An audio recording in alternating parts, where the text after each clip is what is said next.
This is your AESH Energy News Minute for Tuesday, September 20, 2022. In mainstream news, CNBC reports, Volvo starts series production of heavy-duty electric trucks, targets 50% of sales by 2030.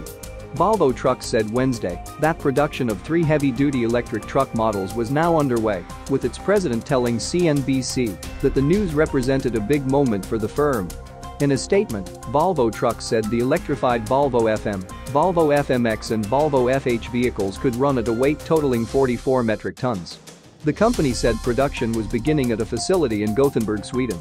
Next year will see production commence at a site in Ghent, Belgium. Batteries will be supplied by a Volvo Trucks plant in Ghent. Volvo Trucks, which is part of the Volvo Group, said it now had 6 electric truck models in series production globally. Bloomberg headline, EU confronts opponent with thin, who's bolstered by Putin's oil. The European Union unleashed an unprecedented punishment on one of its own, signaling that patience has worn out with Hungary and Prime Minister Viktor Orban's determination to engage with Russian President Vladimir Putin while eschewing the democratic values of the bloc makes the move all the more resonant. For more than a decade, the EU has unsuccessfully tried to keep Orban in the fold while mostly looking past his antagonistic approach to the bloc, including repeated efforts to hamper EU sanctions on Russia. On Sunday, the EU changed tack and threatened to freeze €7.5 billion, $7.5 billion. The Financial Times reports, Origin Energy quits major Australian fracking project.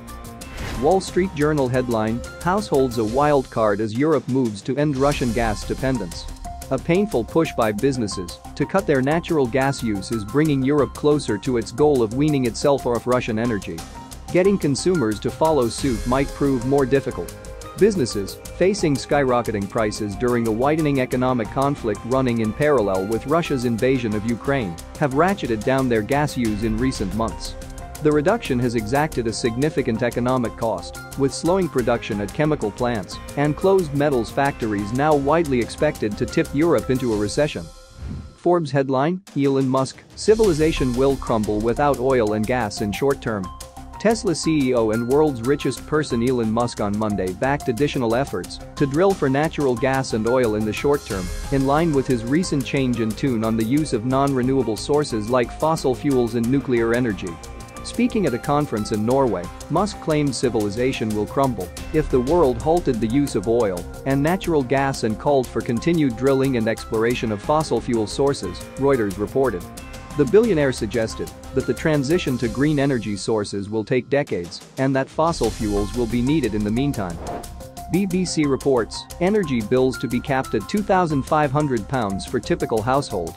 New Prime Minister Liz Truss will limit energy bill rises for all households for 2 years as the new Prime Minister tries to prevent widespread hardship. A typical household energy bill will be capped at £2,500 annually until 2024. The huge support scheme could cost up to £150 billion, but Ms. Truss refused to put a figure on it, saying extraordinary times call for extraordinary measures.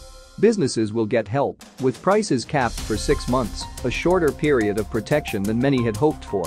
The help will be for everyone in England, Scotland, and Wales with equivalent assistance for Northern Ireland.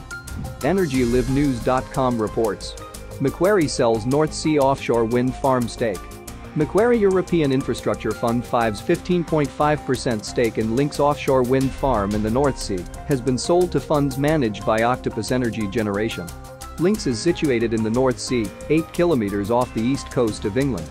The 270 MW offshore wind farm, which started operations in 2013, features 75 turbines and powers the equivalent of 278,000 homes annually. PowerGrid.com reports, 5 years after Hurricane Maria, microgrids are poised to bolster Puerto Rico's electric power system. It's been 5 years since Hurricane Maria roared through Puerto Rico, wiping out much of the island's electric power grid and leading to the longest blackout in U.S. history. Residents struggled without electricity for months. Even today, power outages remain long and frequent. Multiple organizations have worked since the 2017 disaster to build a more resilient and reliable electric power system for the U.S. island territory. One such effort involves scientists from the Department of Energy's Oak Ridge National Laboratory. This has been your AESH Energy News Minute for Tuesday, September 20, 2022. if you want more global energy news and real-time alerts, hit the subscribe button now and follow us on social media.